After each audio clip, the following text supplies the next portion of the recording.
So I'm going to use a Belgian freestone. It has a nice and flat surface, it's fairly heavy.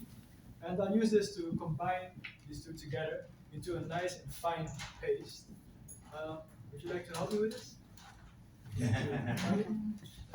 Watch out for your clothing. Come stand here, otherwise your clothing will get dirty. Excellent. So normally I'd say that it's actually quite hard, right? There's a lot of resistance, but this yarn was so strong, it didn't look like it. So to test if your paint is ready for your brush, you just have to scoop it up and put it on top of here. If it starts to peak like that, then you know it's ready for canvas and ready to use.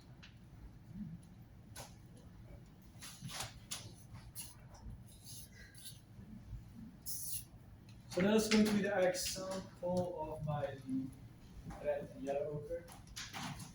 I'm going to take this one away.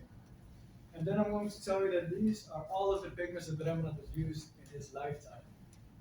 Nothing more. So this is all of it, all of his work. I'm taking this one away because we are actually quite unsure if Rembrandt has used this pigment.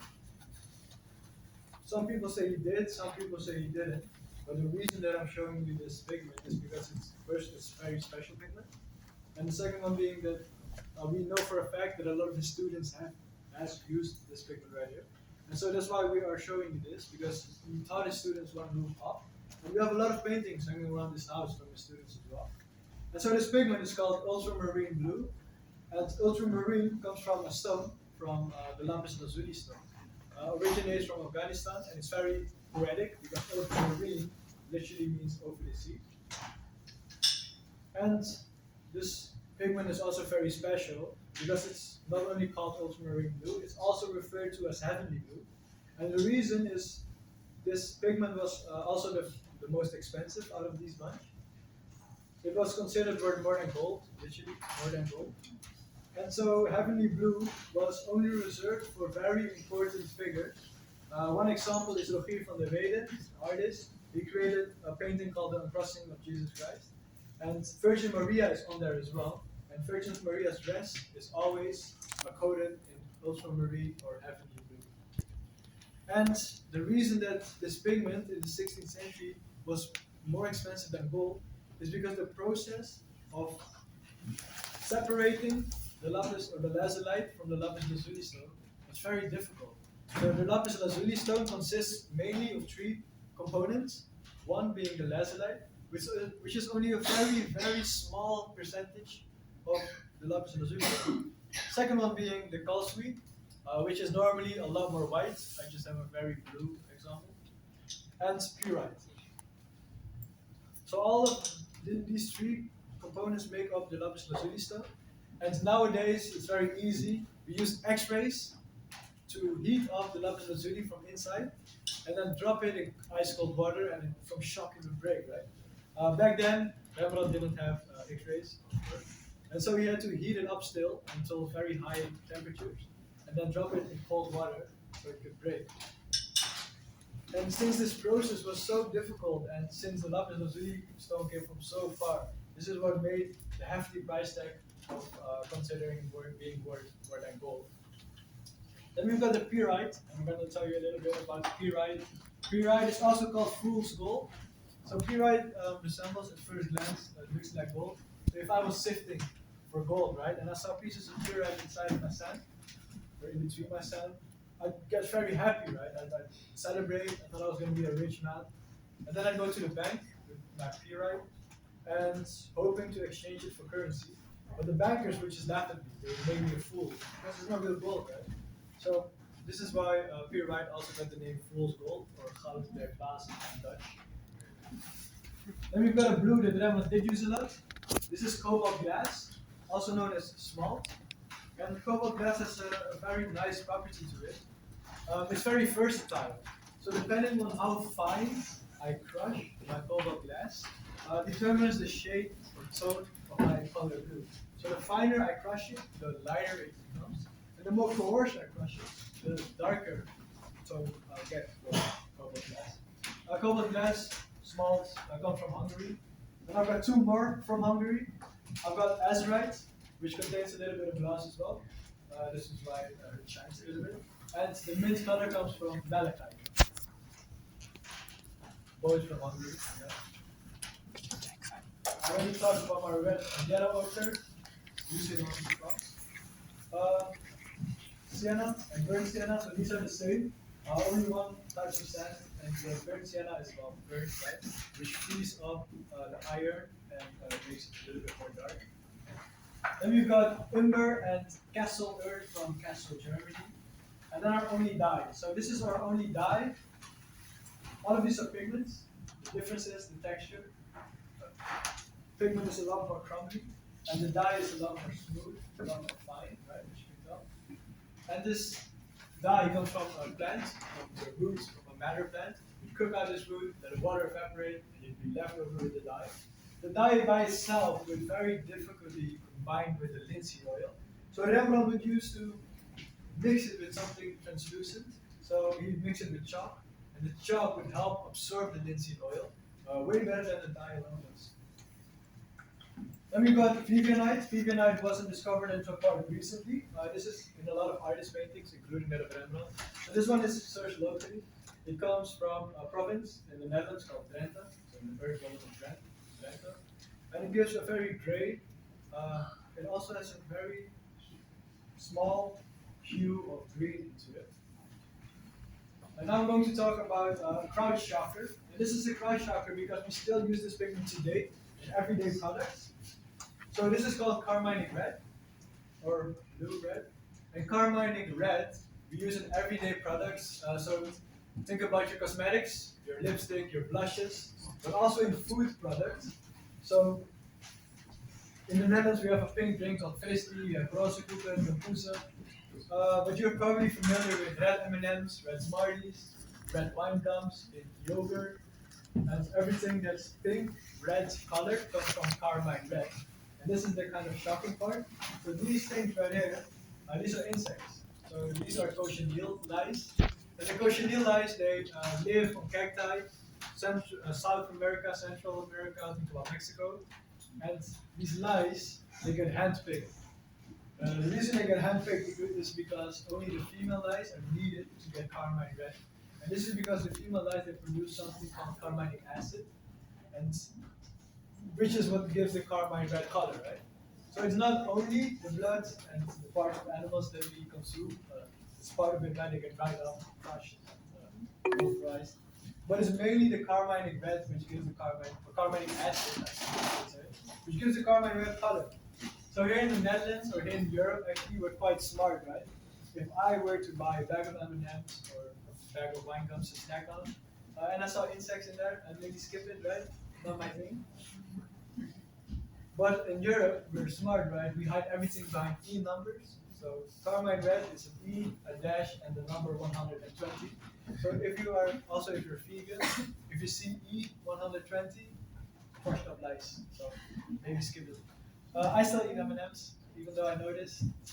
And then I've got two of the pigments that Rembrandt was most known for, right? He was best known for his work of clair obscur.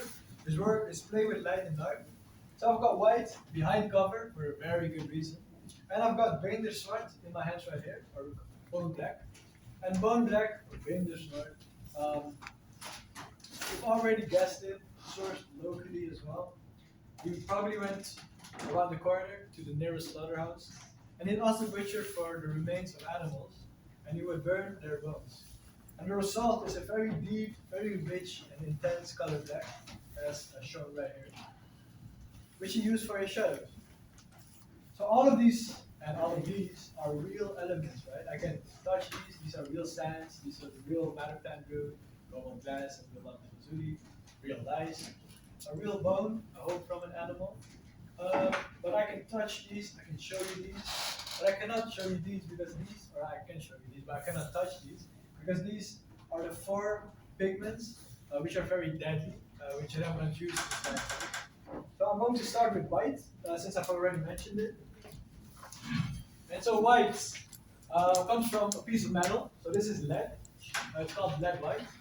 And lead white, nowadays we associate lead with death, right?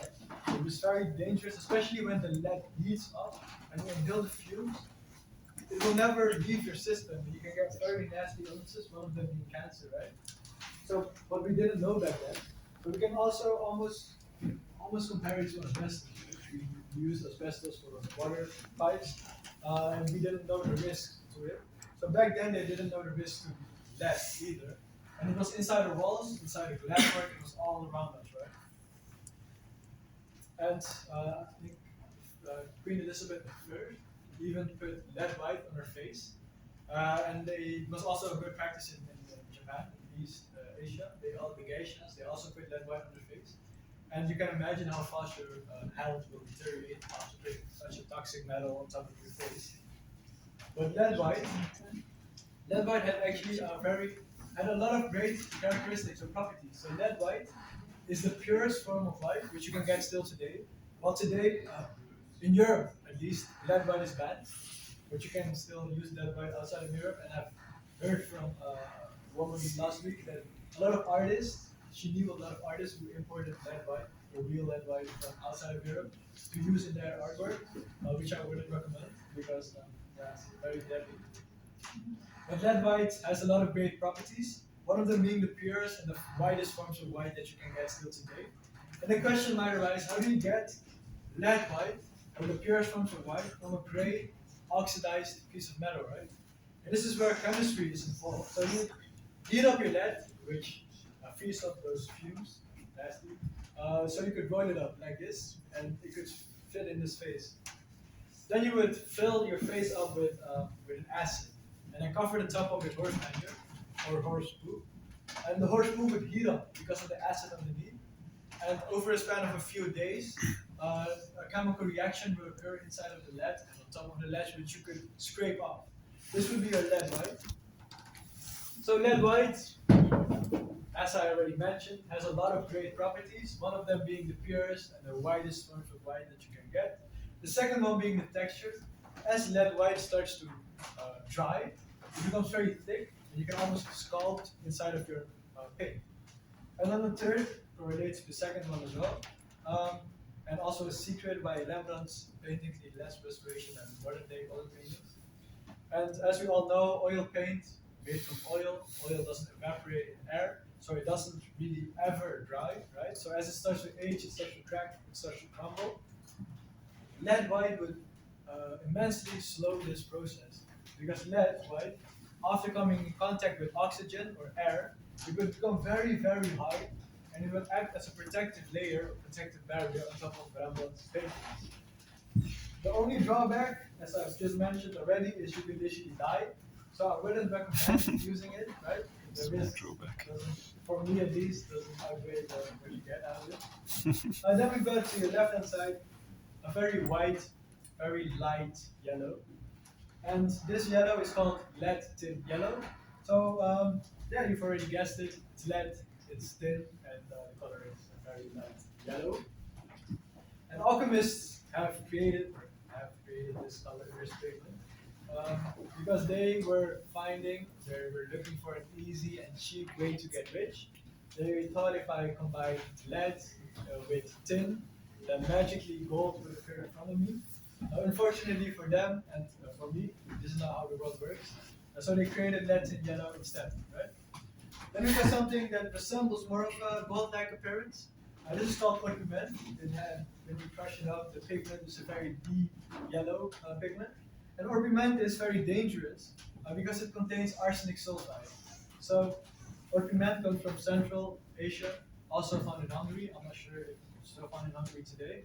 But arsenic sulfide, very nasty element.